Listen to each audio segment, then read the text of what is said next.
जय हिंद साथियों, आज की इस क्लास में साइंस का टॉप 40 VVI ऑब्जेक्टिव क्वेश्चन देखेंगे। सारे प्रश्न एग्जाम की दृष्टि से काफ़ी महत्वपूर्ण है। अगर आप किसी भी सवाल का जवाब जानते हैं तो कमेंट बॉक्स में ज़रूर बताएं। तो चलिए शुरू करते हैं आज के एक नए क्लास को। 1 नंबर सवाल है, श्वेत प्रकाश में कितने रंग होते हैं? श्वेत प्रकाश में कितने रंग होते हैं? 2025 में क्वेश्चन पूछा है, प्रीवियस ईयर का ये क्वेश्चन है। तो श्वेत प्रकाश में 7 रंग होते हैं। ऑप्शन डी इसका सही उत्तर है। 2 नंबर सवाल है,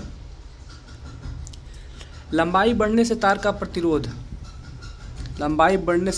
प्रतिरोध बढ़ता है कि घटता है कि कोई परिवर्तन नहीं होता है कि इनमें से कोई नहीं? तो लंबाई बढ़ने से जो तार का प्रतिरोध होता है वह बढ़ता है। ऑप्शन नंबर ए इसका सही उत्तर है। प्रश्न है आपका, आँख की लेंस की वक्रता त्रिज्या को नियंत्रित करती है। आँख की लेंस की वक्रता त्रिज्या को नियंत्रित करती है। तो इस सवाल का जवाब आप लोग कमेंट बॉक्स में जरूर बताएं। 4 नंबर सवाल है, इंद्रधनुष का निर्माण किस घटना पर आधारित है? इंद्रधनुष का निर्माण किस घटना पर आधारित है? तो इंद्रधनुष का निर्माण जो होता है वह प्रकाश के वर्ण विक्षेपण पर आधारित है। ऑप्शन सी इसका सही उत्तर है। अगला प्रश्न दिया है, नाभिकीय ऊर्जा प्राप्त करने हेतु आवश्यक है। 2024 का ये क्वेश्चन है। नाभिकीय ऊर्जा प्राप्त करने हेतु आवश्यक है। तो नाभिकीय ऊर्जा प्राप्त करने के लिए यूरेनियम का होना अति आवश्यक है। ऑप्शन नंबर सी इसका सही है, टिक लगा लीजिए। 6 नंबर सवाल है, निम्न में से कौन सा ऊर्जा का प्रदूषण मुक्त स्रोत है? निम्न में से कौन सा ऊर्जा का प्रदूषण मुक्त स्रोत है? तो इनमें से सभी प्रदूषण मुक्त स्रोत ऊर्जा है। सौर ऊर्जा भी है, जल विद्युत ऊर्जा भी है, पवन ऊर्जा भी है। ऑप्शन हो जाएगा डी इसका राइट आंसर, इनमें से सभी। 7 नंबर प्रश्न है, किस ऊर्जा को विद्युत ऊर्जा में रूपांतरित करते हैं? किस ऊर्जा को विद्युत ऊर्जा में रूपांतरित करते हैं?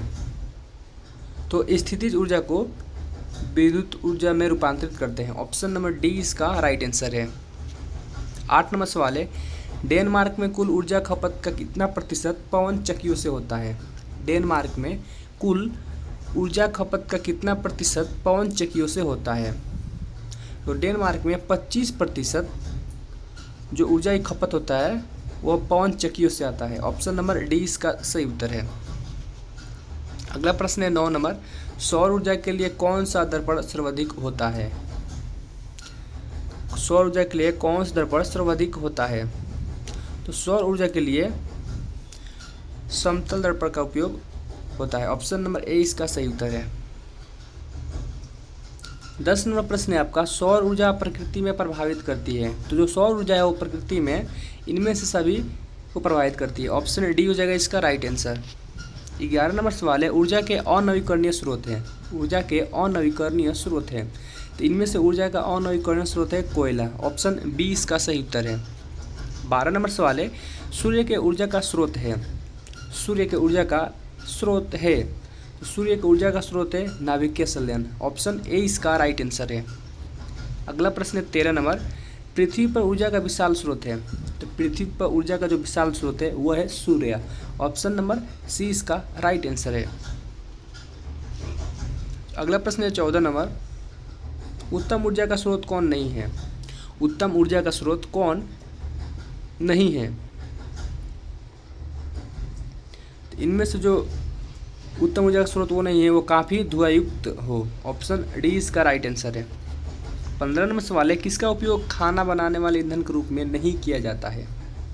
किसका उपयोग खाना बनाने वाले ईंधन के रूप में नहीं किया जाता है? तो सीएनजी का उपयोग खाना बनाने वाले ईंधन में नहीं होता है। ऑप्शन हो जाएगा ए इसका राइट आंसर। 16 नंबर सवाल है, सौर सेल बनाने के लिए किस धातु का प्रयोग किया जाता है? तो सौर सेल बनाने के लिए इनमें से सिलिकॉन धातु का उपयोग या प्रयोग किया जाता है। ऑप्शन हो जाएगा डी इसका राइट आंसर।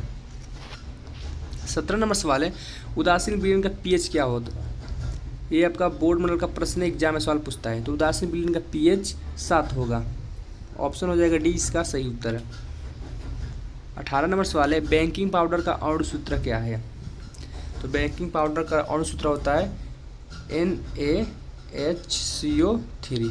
ऑप्शन हो जाएगा सी इसका राइट आंसर। और ये प्रश्न आप लोग याद रखिएगा, परीक्षा में पूछता है। 19 नंबर सवाल है, इनमें कौन विजातीय यौगिक है? इनमें कौन विजातीय यौगिक है? तो इनमें से जो प्लास्टर ऑफ पेरिस है वो एक विजातीय यौगिक है। ऑप्शन हो जाएगा डी इसका राइट आंसर। 20 नंबर सवाल है, इनमें कौन प्रबल अम्ल है? इनमें कौन प्रबल अम्ल है? जो सल्फ्यूरिक अम्ल है वो एक प्रबल अम्ल है। ऑप्शन हो जाएगा सी इसका राइट आंसर। 21 नंबर सवाल है, टार्ट्रिक अम्ल किस में पाया जाता है? टार्ट्रिक अम्ल किस में पाया जाता है? तो टार्ट्रिक अम्ल इमली में पाया जाता है। ऑप्शन नंबर 20 का सही उत्तर है। 22 नंबर सवाल है, लैक्टिक अम्ल का स्रोत क्या है? तो इनमें से लैक्टिक अम्ल का स्रोत है दही। ऑप्शन हो जाएगा ए इसका सही उत्तर। 23 नंबर सवाल है, चींटी के डंक में कौन सा अम्ल पाया जाता है? ये आपका बोर्ड मॉडल का प्रश्न है, आप लोग ये प्रश्न को याद रखिएगा, परीक्षा में पूछता है। तो इनमें से जो चींटी के डंक में अम्ल पाया जाता है वो है मेथोनोइक अम्ल। ऑप्शन हो जाएगा डी इसका सही उत्तर। 24 नंबर सवाल है, सिट्रिक अम्ल का प्राकृतिक स्रोत है? तो सिट्रिक अम्ल का प्राकृतिक स्रोत है संतरा और नींबू। ऑप्शन नंबर सी इसका सही उत्तर है। 25 नंबर सवाल है, एसिटिक अम्ल का प्राकृतिक स्रोत क्या है? तो एसिटिक अम्ल का प्राकृतिक स्रोत इनमें से सिरिका है। ऑप्शन हो जाएगा बी इसका सही उत्तर। 26 नंबर प्रश्न है, हमारे पेट में कौन सा अम्ल पाया जाता है? तो हमारे पेट में जो है हाइड्रोक्लोरिक अम्ल पाया जाता है। ऑप्शन नंबर सी इसका सही उत्तर है। 27 नंबर सवाल है, द्विखंडन होता है? तो जो द्विखंडन है वह अमीबा में होता है। ऑप्शन ए इसका सही उत्तर है। 28 नंबर सवाल है, अफ्रीकी मानव का सबसे निकट संबंधी है? तो अफ्रीकी मानव का सबसे निकट जो संबंधी है वह चिंपैंजी है। ऑप्शन हो जाएगा ए इसका सही उत्तर। 29 नंबर सवाल है, प्राथमिक उपभोक्ता कहलाते हैं? 2025 का ये क्वेश्चन है। तो प्राथमिक उपभोक्ता शाकाहारी कहलाते हैं। ऑप्शन हो जाएगा ए इसका सही उत्तर। 30 नंबर सवाल है, सही आहार श्रृंखला है? 2025 में क्वेश्चन पूछा है।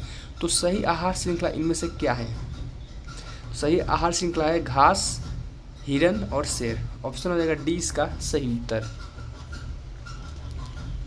31 नंबर प्रश्न है, निम्न में से कृत्रिम पारिस्थितिक तंत्र कौन है? तो इनमें से जो कृत्रिम पारिस्थितिक तंत्र है वह सभी है। पार्क है, जल जीवशाला है, फुलवारी है। इनमें से हो जाएगा सभी right answer. Option number D.